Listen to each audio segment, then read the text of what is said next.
From turbulent stock market reports to ongoing political battles over job creation, it's painfully clear that the United States economy is far from stable. Good morning, everyone. I'm Jessica Arp, in for Neil Heinen. While it's common to talk about the economy strictly in terms of how it affects the adult population, often the effects on children are overlooked. But a comprehensive study has just been released that takes a close look at how Wisconsin's children have been impacted by the recent, and some might say, ongoing recession.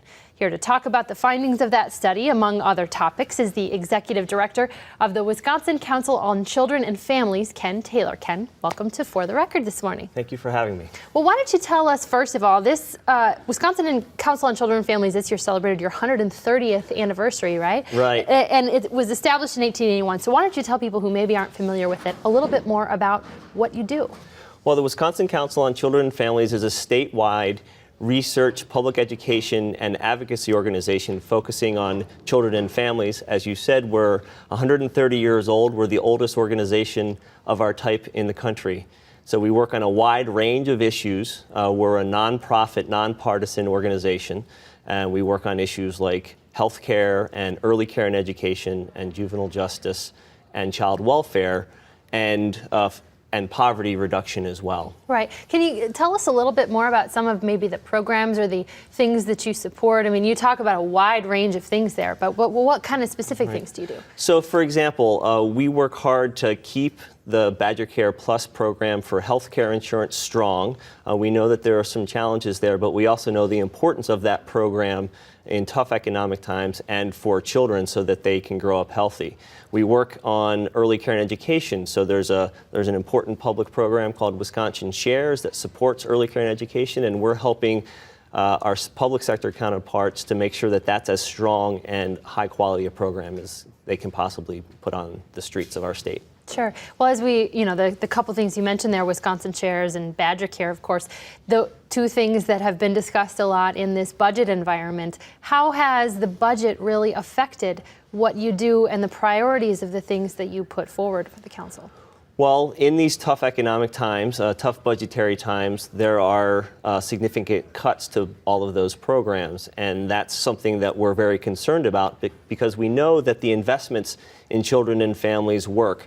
They're good for children and families, but they're also good for our long-term economic health. And so as we see the programs slowly being cut back, that's of high concern to us, and we're trying to work to strengthen them. What kind of things are you, what kind of advocacy are you doing on that front to try to really say, Badger Care Plus and Wisconsin Shares and those kind of things are important? How do you really sort of push that agenda in an environment where people are saying there's just no money to do it with? Right. Well, I mean, one of the challenges is that we know that there's less money, but I would disagree that there's no money. It's really about our priorities and the values that we have as a state. And so we believe as child and family advocates that these are programs that are worth investing in and actually pay long-term positive dividends.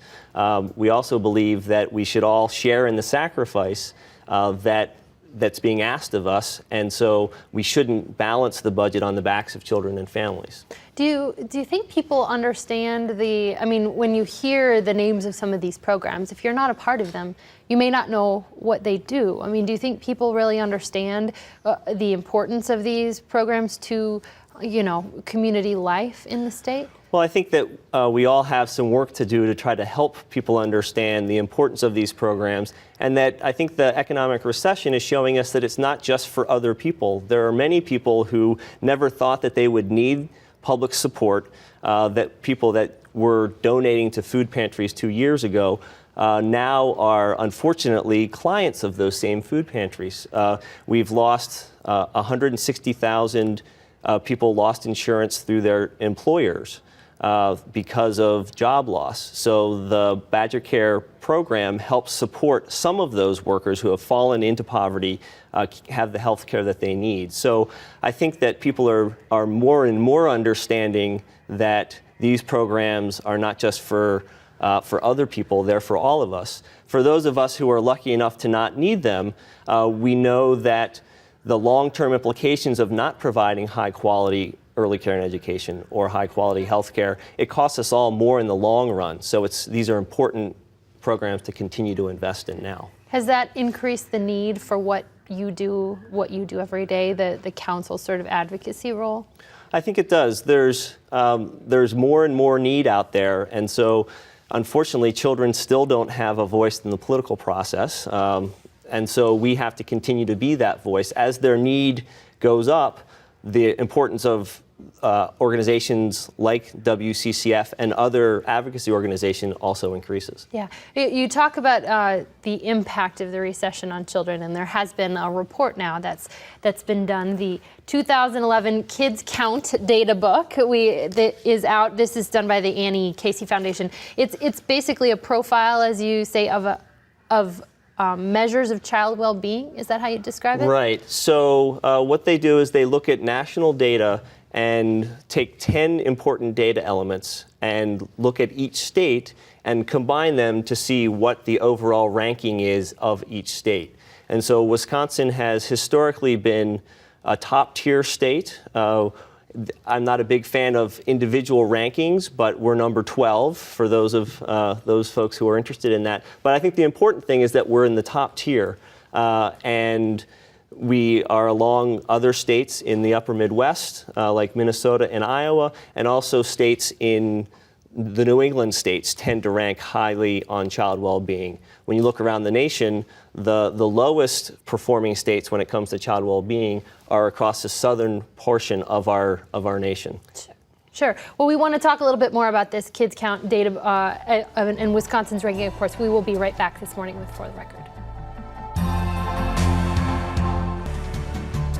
Welcome back this morning to For the Record. We are talking today about kids and the recession. We're here with Ken Taylor, who's the executive director of the Wisconsin Council on Children and Families. But we were talking this morning about the Kids Count study, a measure of well-being. Wisconsin ranking sort of in the upper tier of this, which Correct. is obviously good news. Tell us what the good news is in this study about Wisconsin. So the data shows that we're improving on a number of areas of child well-being, which is great news. So we're improving on decreasing child deaths and teen deaths, lowering teen birth rate, lowering high school dropout, and lowering the percent of babies born with low birth weight. So all of that is good news. Yeah, where is that coming from? I mean, why do you think that it is that we do well in those specific areas? Well, I think that historically we've invested in children and families, and that's why we do well. We were talking earlier about the Badger Care Plus program for healthcare, investments in early care and education, K-12 education, vocational education, the UW system. We've invested in things that make the economy strong and make children well and lead good lives. And so that's what I think attributes to how we've been doing recently on those important points of statistics. And some of this is about health care and prenatal care. You're talking about babies with low birth weight. We seem to do well in that area. Some of this is about parenting too, right? Sure. And so supporting parents to be better parents. We know that parents are their kids' first teachers, for example. But we also know that when people are first-time parents, we all have things to learn. I know that my wife and I had things to learn parenting our own child. And so supporting parents who may not know the things that they should be doing or have access to all the supports that they need is an important thing for us to do. And there are important things that families can do for that, but there's also an important role for the public sector. Sure.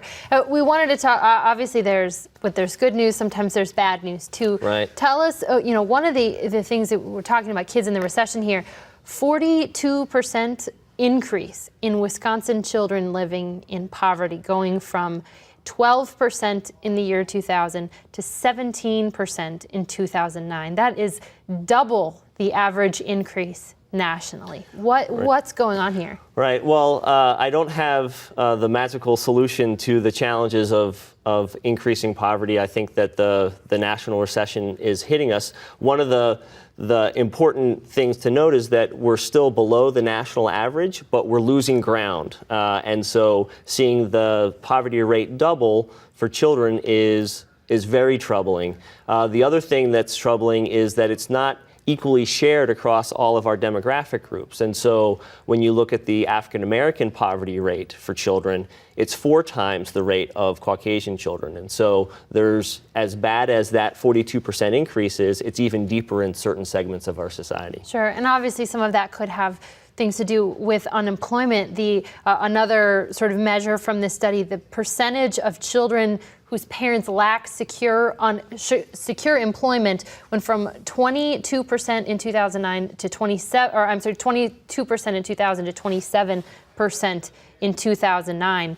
I mean, that has to be a big factor. I mean, we think about how it affects parents and how it affects people without a job, but it certainly affects the children as well. Sure. So, children are part of families. They have caregivers that need to be able to support them. And when those caregivers lose their jobs, and so many children are in families that are either unemployed, have parents unemployed or underemployed, which is another challenge. People who are part-time jobs or have been rehired at much lower wages, perhaps not with health care and things like that.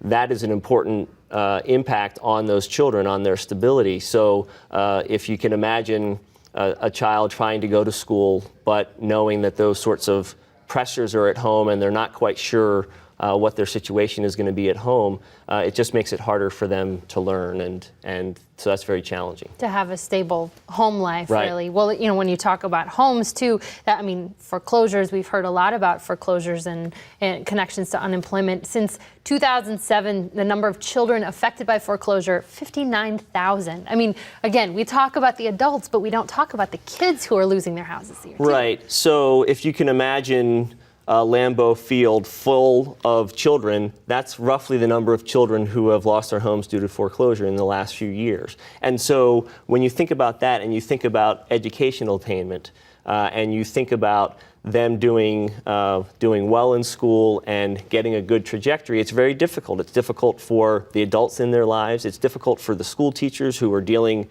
with the challenges that these face. And so it has a ripple effect throughout families and throughout communities when things like that are happening to children. When you look at all of these numbers, whether it's about foreclosure or unemployment and the children that are affected here, is it that the national economy is just affected everyone? I mean, is it that this the national economy, or is there something going on in Wisconsin that it's affecting kids this way? Well, I think that it's actually larger than just the national economy. It's really a global economy these days, and so we're more interconnected than we've ever been. So things that are happening in Greece are affecting things happening in the U.S., and then things that are happening across the country in the U.S. are then affecting us here in Wisconsin and affecting us here in Dane County. So it's all interconnected, and I think that that's one of the important things that comes out for me from this data is that because the challenges are big and they're interconnected, then our solutions need to be at all those levels as well. Right. Your organization has said recently that you believe that there's been a disinvestment in the things that maybe would have combated these type of statistics. Is it that, does it need to be that targeted? Are there things that we're not doing that we should be doing? Well, I think that historically we've done most of the things that we should be doing. Of course, we could always do it a little bit better and a little more efficiently and get, focus on outcomes for kids and make sure that we're actually achieving what we set out to do. But we have always been a state that invests in children and families, which is why we've been in the upper tier for child well-being. What we've seen recently is disinvestment in that, and just looking at our most recent budget, many of the cuts are coming in the areas of investment in children and families. Gotcha. Okay, well, we want to talk more about what to do next, what we do, what's coming down the pike. So we will be right back this morning with For the Record.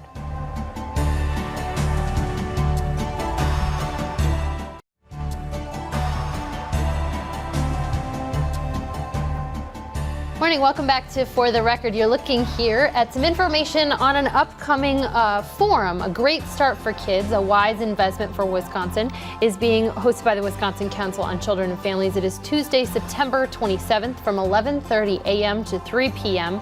at the Monona Terrace. There's, of course, more information you can find on the Wisconsin Council for Children and Families website at wccf.org. We are here with the Wisconsin Council on Children and Families Executive Director this morning, talking more about how kids are doing in the state of Wisconsin. And we talked sort of a lot about all the kind of bad news here, but the question really is, what's next? What can you talk about this forum and what that role that plays in it? Right. Well, I've been speaking quite a bit about early care and education, and one of the reasons is that it's really important for children and their learning, but it also has a long-term positive economic impact. And so that's what the purpose of this forum is about, is to explain that to people who attend, exactly how it is that the early care and education supports that we provide not only help kids in the short run, get them ready for school and allow their parents to go to work and be good employees themselves, but it also has a long-term positive impact on the economy. So, for example, there's a Nobel laureate from the University of Chicago called Jim Heckman, and his research shows that it's really the best investment we can make. Some studies show a 17-to-1 return on every dollar that's invested in early care and education, because it helps children get ready for school, which helps them be better readers at grade level, and then it has long-term positive impacts, lower levels of incarceration as adults and things like that.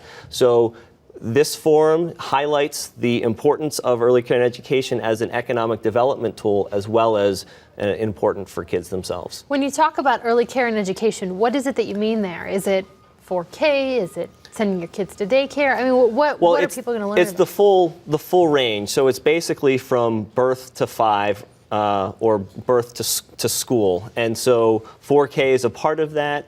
Child care is a part of that. Parents play a role in that as well. But we know that high quality child care has a really positive long-term effect. And so when I'm talking about early care and education, I'm really talking about that birth to 5 population. So if I'm a parent at home and I'm seeing this, is this something that I'm going to want to come to you to learn about what I should be doing with my child that may help things? Well, it's not so much a hands-on parenting sort of forum. It's more about things at the system level and what we can do to help lay the groundwork for good, high-quality early care and education. So we're also going to be learning from experts from Maryland about good work that they've done. There's a great program here in Wisconsin called EduCare that's really a beacon of high quality, and so we're going to be learning from them about how they provide high quality care and what works for them. So it's really more at the systems level, and so it's really more targeted for professionals in the early care world, but also for business people and for local elected officials and state elected officials, because it's important that they understand this not only as the right thing to do for kids, but also as a tool for economic development. Sure. A new program in the state of Wisconsin is the Young Star, the child care rating system. Does that play a role in this? I mean, is that one of the groundwork kind of things that you're talking about? It certainly is. So we know that that high quality care has the biggest net impact, positive impact on children and families. Unfortunately, not all the care that currently exists is as high quality as we would like it to be. And so the Young Star program creates a rating system so that parents know the quality of the program that they're enrolling their children in. So there's a market mechanism so that parents can choose, and they will hopefully choose higher quality. But if they know what whether it's a 4-star compared to a 2-star, if they don't know that, it's hard to make that decision for them. Once they know that, we think that parents will start to gravitate towards higher quality care. But it's also to help support the care providers so that they can better understand what high quality is and get some support so that they can get there. So if they are starting out as a 2-star program, there's a pathway for them to improve quality, should they take it. We've talked some about the budget today and how it's impacted some of the programs that you believe are really important to the state. You did this project called 31 Ways in 31 Days that was on your website. Can you talk a little bit about that project and sort of what kind of awareness you were able to raise with that?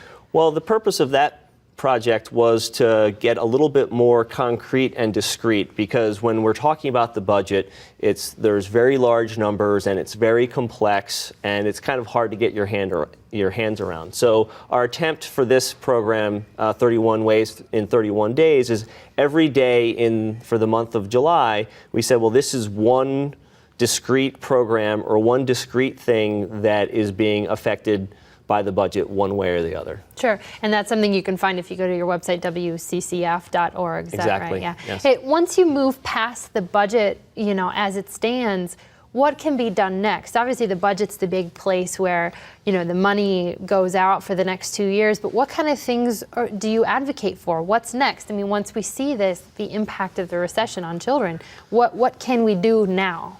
Well, I think that the advocacy needs to continue. The budget is a long-term process, and it starts the day after the last one is passed. And so helping politicians and the people who are voting for the budget understand what their constituents' priorities are is something that needs to happen regularly and often. And so having people communicate with their elected officials on an ongoing basis and keeping that steady strain, because there's so many different issues that come across our elected officials' desks, and so many special interests out there that have professional lobbyists that are coming into their office on a regular basis, that sometimes the regular people and the issues that are important to them sometimes get lost in the process. So I would say, keep at the advocacy for the things that are important to you, whether it's a